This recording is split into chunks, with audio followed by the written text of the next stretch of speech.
These bees are in my backyard in Berkeley, California. Until last year, I'd never kept bees before, but National Geographic asked me to photograph a story about them. And I decided to be able to take compelling images, I should start keeping bees myself. And as you may know, bees pollinate 1/3 of our food crops, and lately they've been having a really hard time. So as a photographer, I wanted to explore what this problem really looks like. So I'm going to show you what I found over the last year. This furry little creature is a fresh young bee halfway emerged from its brood cell. And bees right now are dealing with several different problems, including pesticides, diseases, and habitat loss. But the single greatest threat is a parasitic mite from Asia, Varroa destructor. And this pinhead-sized mite crawls onto young bees and sucks their blood. This eventually destroys a hive because it weakens the immune system of the bees, and it makes them more vulnerable to stress and disease. Now, bees are the most sensitive when they're developing inside their brood cells, and I wanted to know what that process really looks like. So I teamed up with a bee lab at UC Davis and figured out how to raise bees in front of a camera. I'm going to show you the first 21 days of a bee's life condensed into 60 seconds. This is a bee egg as it hatches into a larva. And those newly hatched larvae swim around their cells, feeding on this white goo that nurse bees secrete for them.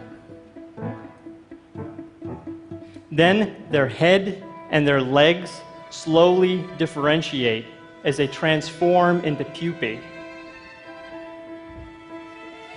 Here's that same pupation process, and you can actually see the mites running around in the cells. Then the tissue in their body reorganizes, and the pigment slowly develops in their eyes.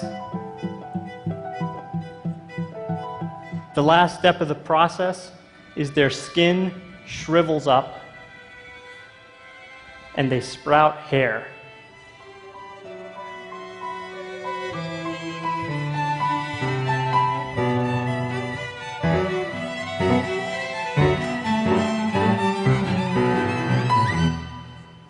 So,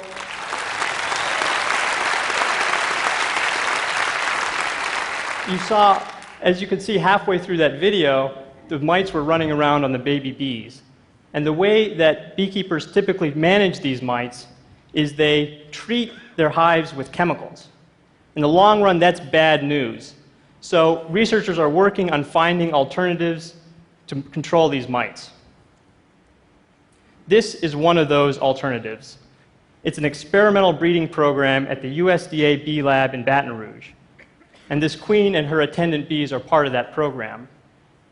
Now, the researchers figured out that some of the bees have a natural ability to fight mites.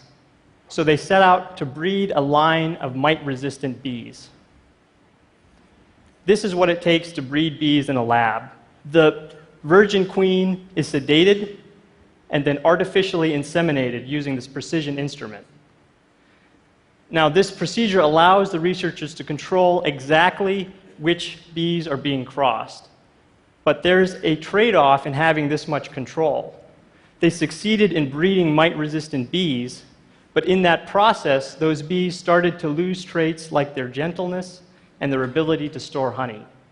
So to overcome that problem, these researchers are now collaborating with commercial beekeepers. This is Brett A.D. opening one of his 72,000 beehives. He and his brother run the largest beekeeping operation in the world. And the USDA is integrating their mite-resistant bees into his operation with the hope that over time they'll be able to select the bees that are not only mite-resistant, but also retain all of these qualities that make them useful to us. And to say it like that makes it sound like we're manipulating and exploiting bees. And the truth is we've been doing that for thousands of years. We took this wild creature and put it inside of a box, practically domesticating it. And originally that was so that we could harvest their honey. But over time we started losing our native pollinators, our wild pollinators. And there are many places now where those wild pollinators can no longer meet the pollination demands of our agriculture. So these managed bees have become an integral part of our food system.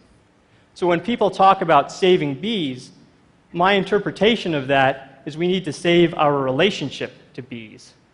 And in order to design new solutions, we have to understand the basic biology of bees and understand the effects of stressors that we sometimes cannot see. In other words, we have to understand bees up close. Thank you.